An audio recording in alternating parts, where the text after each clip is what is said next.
On July 8th, amidst the brutal battle for Saipan in World War II, Corporal Guy Gabaldon of the 2nd Marine Regiment embarked on a dangerous solo patrol. The jungle pressed in around him, thick and suffocating, the damp air clinging to his skin. Every step was calculated, his senses razor sharp. His eyes darted through the shifting shadows, scanning for the slightest movement. Then he saw them. 2 Japanese guards stood at the mouth of a cave, an ideal stronghold for enemy troops. How many were hidden inside? He couldn't know. Moving with practiced stealth, Gabaldon closed the distance in mere seconds. Before they could react, he struck, neutralizing both and taking them captive. Their eyes, wide with disbelief, reflected the impossible reality before them, a lone Marine, standing fearless and unwavering. But instead of striking fear into them, Gabaldon did something unexpected. He spoke. His words, in flawless Japanese, were calm and deliberate. He gave them a choice: return to the cave unharmed and summon their commanding officer. Silence followed, thick and heavy, as the moment stretched into uncertainty. Then, movement. A figure emerged from the cave's darkness, a Japanese officer.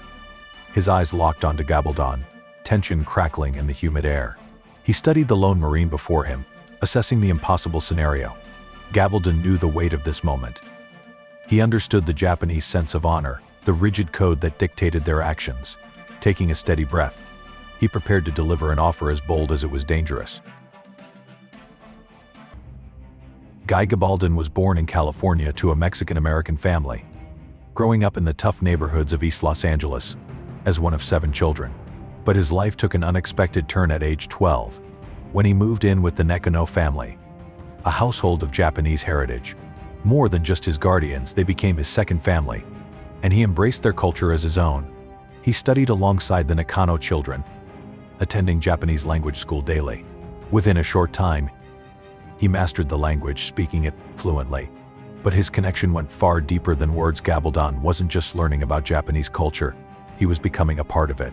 He internalized their most fundamental values, Giri, a deep sense of duty, and on the lifelong obligation to repay kindness. Above all, he understood their unwavering devotion to honor, a code that would later become his greatest weapon in war. Then, war broke out. Japan had attacked Pearl Harbor, and soon after, the United States government ordered the forced internment of Japanese American families, including the Nakanos. Gabaldon watched helplessly as the people who had welcomed him into their home were torn from their lives, sent to the Heart Mountain Relocation Center in Wyoming. Their business, their community, everything was gone. The injustice of it all burned within him. It wasn't enough to stand by and watch. He wanted to make a difference. He set off for Alaska, taking work at a cannery, but his heart longed for something greater. His thoughts drifted not to the factory floor, but to the front lines, to the war, where he could fight for something meaningful.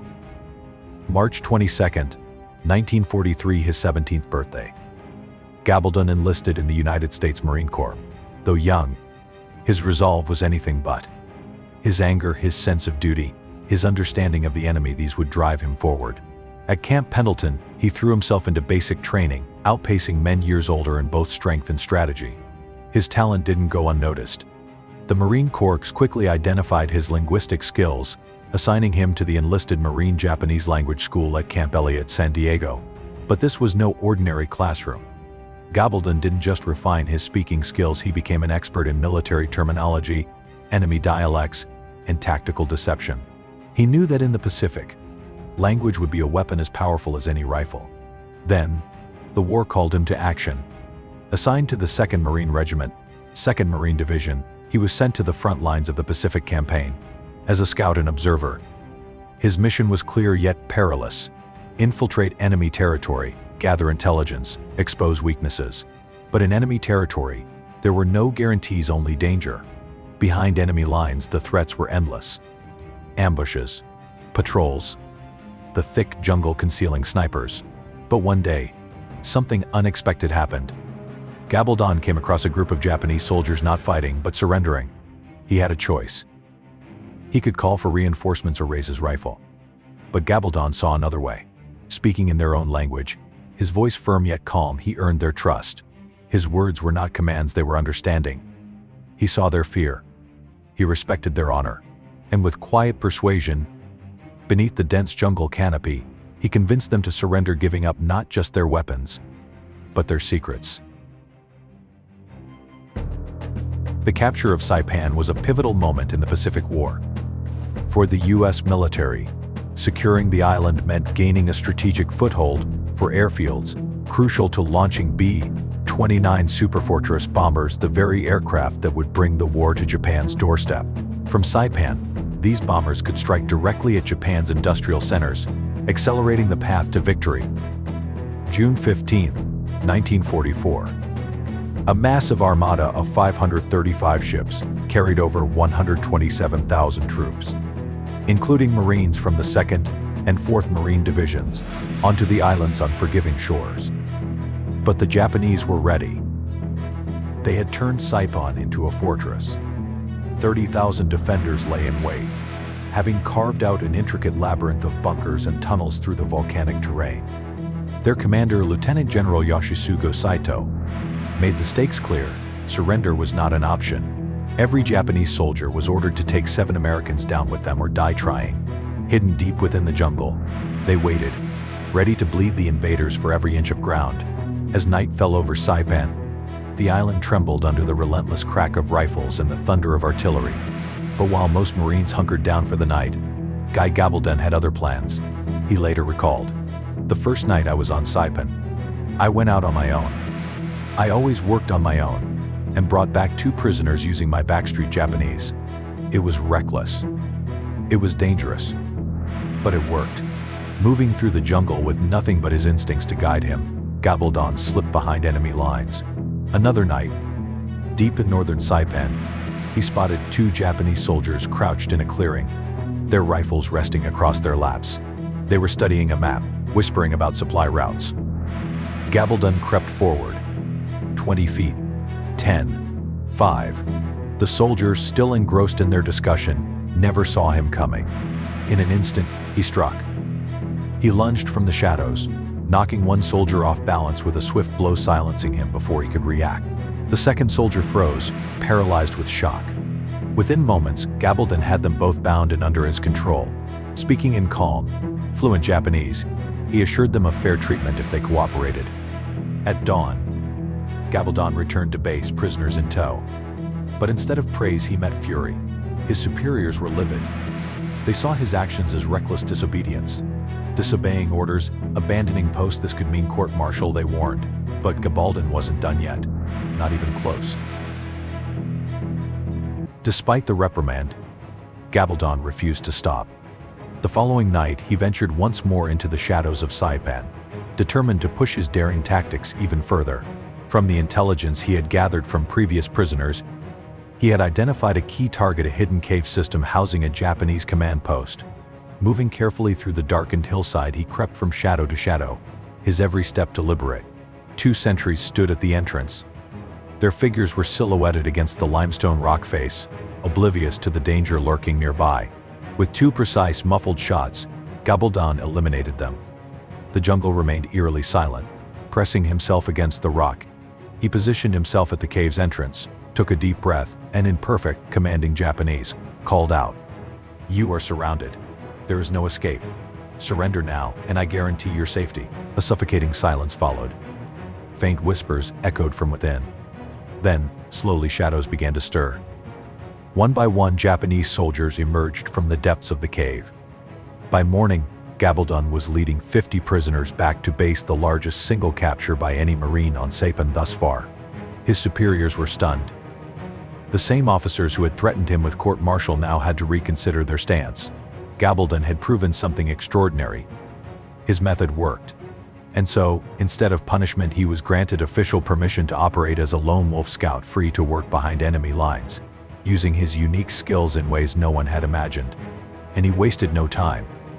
Intelligence reports suggested increased enemy activity deep in the island's mountainous interior.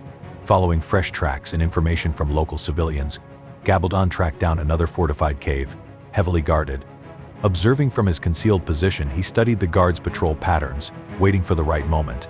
Then, as if stepping out of thin air, he emerged into the clearing, speaking in steady, measured Japanese. The guards froze. Then, slowly, their rifles lowered. In moments, they were bound, and Gabaldon was already pressing for information. A Japanese officer stepped forward. His weathered face bore the strain of endless combat, his eyes wary but sharp. Gabaldon, unshaken, laid out the harsh reality. The Americans have taken the coast. Supplies are running out. There is no way out of this island, but if you surrender, you will live. A long silence stretched between them. Then a nod. The officer had made his choice. What followed was unprecedented. Within hours, over 800 Japanese soldiers and civilians emerged from the cave, walking toward surrender. The line of prisoners stretched on into the afternoon, an unthinkable sight on the battlefield. Gabaldon had changed the war on Saipan. No longer just a Marine, he was the Piper of Saipan, the lone warrior who could convince entire enemy units to surrender without a single shot fired. He continued his mission across Saipan and nearby Tinian, moving from cave to cave, using his deep cultural understanding and language skills to save both American and Japanese lives. What should have been a brutal, bloody cave-by-cave fight to the death had become, in Gabaldon's hands, a mission of preservation. Then, one day, his luck ran out. Gabaldon was moving through the jungle, tracking the last remaining holdouts, when the sudden rattle of machine gun fire tore through the vegetation. He had been spotted. Bullets ripped through the air, striking him multiple times. He collapsed onto the jungle floor, blood pooling beneath him. His vision blurred. But he refused to let go of consciousness.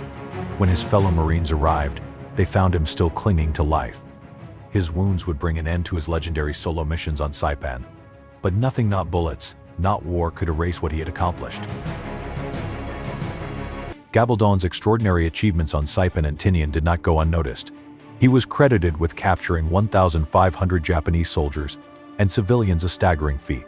His commanding officer, Captain John Schwab, was so impressed with his bravery that he recommended him for the Medal of Honor. Yet, despite the recommendation, Gabaldon was awarded only the Silver Star Medal, a recognition that fell short of what he truly deserved.